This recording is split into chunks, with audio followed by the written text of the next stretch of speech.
Shalom, selamat pagi anak-anakku semuanya. Pak Dus berharap hari ini kalian tetap semangat, tetap di rumah saja.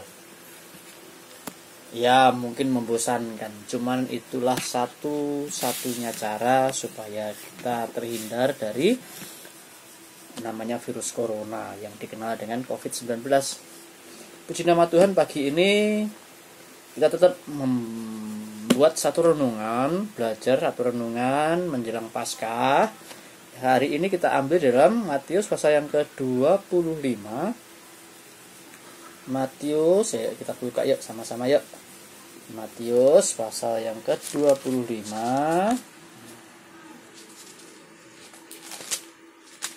Mulai ayat 14 sampai ayat yang ke-30.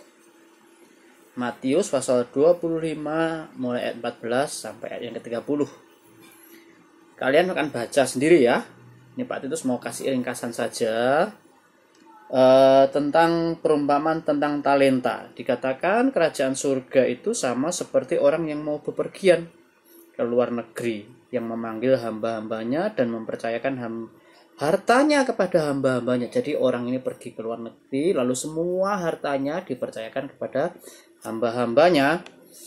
Yang seorang diberi 5 talenta, yang seorang lagi 2 talenta, dan yang seorang lagi 1 talenta. Anak-anakku sekalian, pada zaman dahulu hitungan harta emas itu tidak gram, tapi talenta.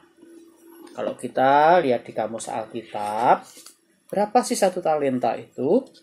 Ternyata di sini dikatakan 1 talenta itu sama dengan, nah di sini ada 1 talenta itu mana tadi? 1 talenta itu sama dengan 34 kg emas. Jadi hamba yang pertama dapat 5 talenta. 5 kali 34 berarti 170 gram. 170 kg emas. Banyak apa sedikit? Sangat banyak, 170 kg emas yang pertama. Yang kedua dapat 2 talenta, berarti dia dapat 68 kg emas. Yang ketiga dapat 1 talenta, 34 kg emas. Banyak banget kan? 34 kg emas. Pak itu punya cincin. Sedikit, ini cuman mungkin 2 gram. 2 gram harganya sekitar sekarang 1 juta. Itu 2 gram. Nah ini kalau 1 talenta 34 kilo berarti 34.000 gram. 34.000 gram kalikan aja. Enak ngomong 500.000 berapa? Banyak sekali uangnya. Bisa beli sekolahan. Bahkan susu ya. Masih sisa. Tapi anehnya, orang yang mendapat 1 talenta, dia merasa iri kepada orang yang mendapat 2 talenta dan 3 talenta, sehingga dia tidak mengerjakan sesuatu. Talentanya disimpan. Yang dapat 3 talenta sama yang dapat yang dapat 2 talenta sama yang dapat 5 talenta, mereka dengan mengucap syukur, mereka mengerjakan hartanya dan mereka mendapat upah 2 kali lipat. Mendapat hasil 2 kali lipat. Jadi yang tadi 5 talenta sekarang sudah dapat 10 talenta, yang 2 talenta mendapat 4 talenta. Sedangkan yang 1 talenta, dia tidak memakai hartanya itu untuk dirinya sendiri, dia tetap orang baik, orang jujur.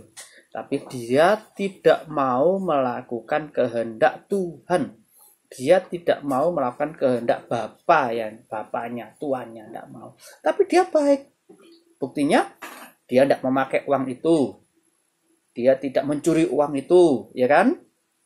Dia hanya menyimpan uang itu. Nah, ketika tuannya pulang, tuannya mengadakan perhitungan. Yang dapat 5 talenta, dia bekerja, dapat untung 5 talenta, yang 2 juga 2 untung, jadi dari 4 talenta. Yang 1 enggak.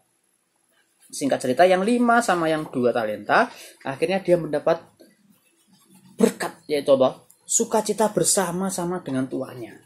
Karena sudah melakukan kehendak tuannya. Tapi yang 1 talenta, meskipun dia tidak berbuat jahat, tapi dia tidak mau melakukan kehendak tuannya. Nah ini adik-adik, anak-anakku sekalian. Sebenarnya, orang yang dikasihi Tuhan, orang yang dikenan Tuhan, bukan hanya orang baik. Bukan sekedar orang baik. Tapi orang yang dikasihi Tuhan, orang yang mendapat berkat dari Tuhan, Orang yang mendapat kerajaan surga adalah orang yang melakukan kehendak Tuhan.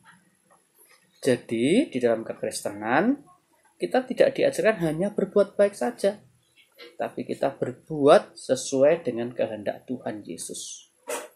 Salah satu perbuatan yang sesuai dengan kehendak Tuhan adalah kita percaya, memiliki iman kepada Tuhan Yesus. Kenapa harus memiliki iman kepada Tuhan Yesus? Karena Dia adalah satu-satunya juru selamat kita. Setelah lagi kita merayakan Jumat Agung, yaitu tentang kematian Kristus di kayu salib. Kematian Kristus di kayu salib adalah menebus dosa saya, menebus anak-anak semua. Seharusnya kita yang dihukum, tetapi karena Tuhan Yesus sudah mati di kayu salib, kita tidak lagi dihukum. Hukuman kita sudah diambil oleh Tuhan Yesus.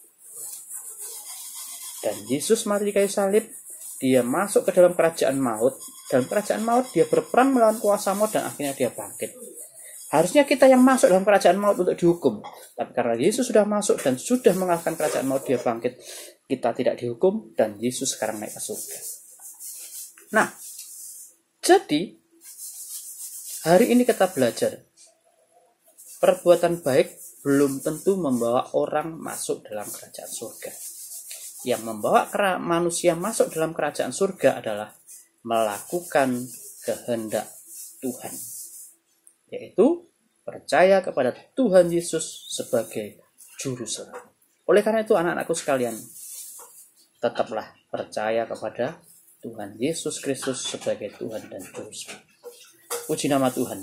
Tuhan Yesus memberkati. Jangan lupa jam 10 nanti caring dan foto. Nanti ketika kalian baca di dalam Matius pasal 25 ayat 14 sampai 30, kalian baca lalu juga difoto ya. Oke? Tetap semangat, tetap di rumah saja. Tuhan memberkati. Dadah.